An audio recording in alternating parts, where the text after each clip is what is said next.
Yun mga idol. Good morning. Dito kami sa strawberry farm. Yan. Ano naman? Uy, naku, magdahan-dahan ka dyan. So yun mga idol, dito na kami sa mga strawberry farm. Yun.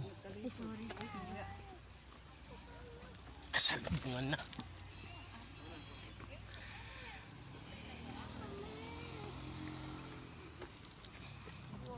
Napakainit. Baka bigla tayong mahimatay dito sa strawberry farm na to.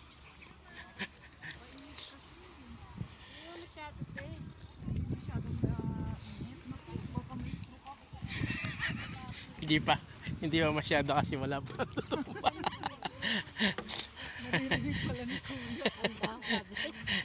Hindi pa kasi wala pa natutumba. Hindi tayo bumili muna ng tubig pati. Ayan na.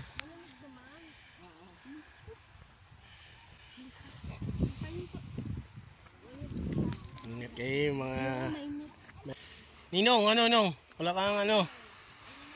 Si Ninong oh.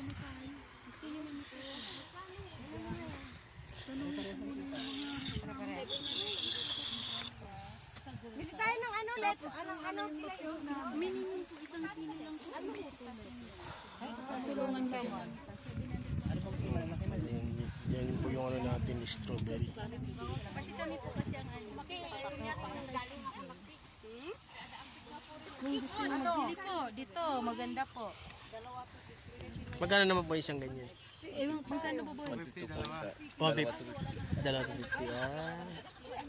Salamat. Ilang kilo yan? Ilang piraso? Hindi na. Kasi mo ka nagdalawa, kaya niya. Idol, tingin siya na idol. Kung si ano, ay artist na natin. Pag kinain pa ilyan, ubus ka. Madam, ikaw. Ganito. May mitas na strawberry. Tayo ang nagpik.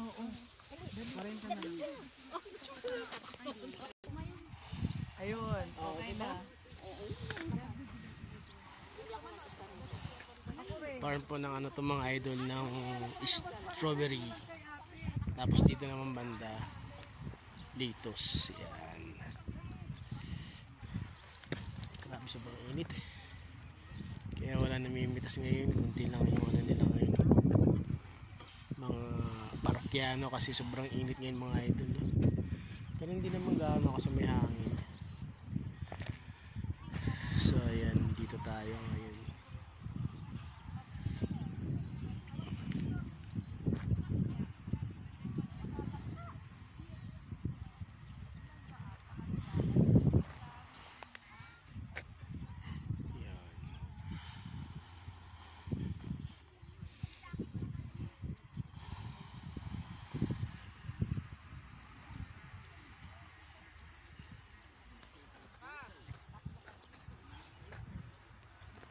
Ayun, uwi na kami kasi sobrang init yung mga idol.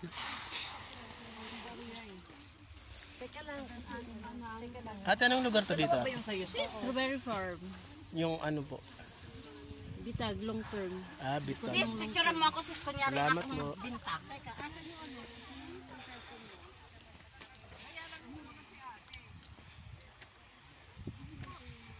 Yes.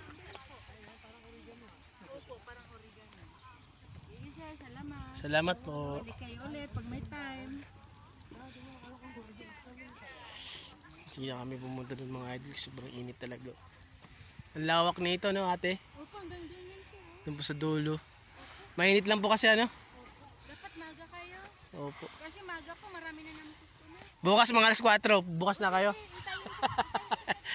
Sige po, salamat. Ito po, ayan sila. Yan. Mainit, mainit, mainit. Balik na tayo. Baka ma-stroke tayo. Ay, ang init. Yande. Bakit?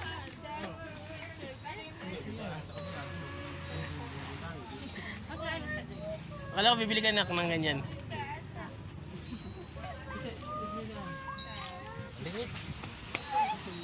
Pili nga kayo. Ang dami natin tikinig yung pinagsasabi. May sa Boracay pa. Iba na lang tayo sa iba.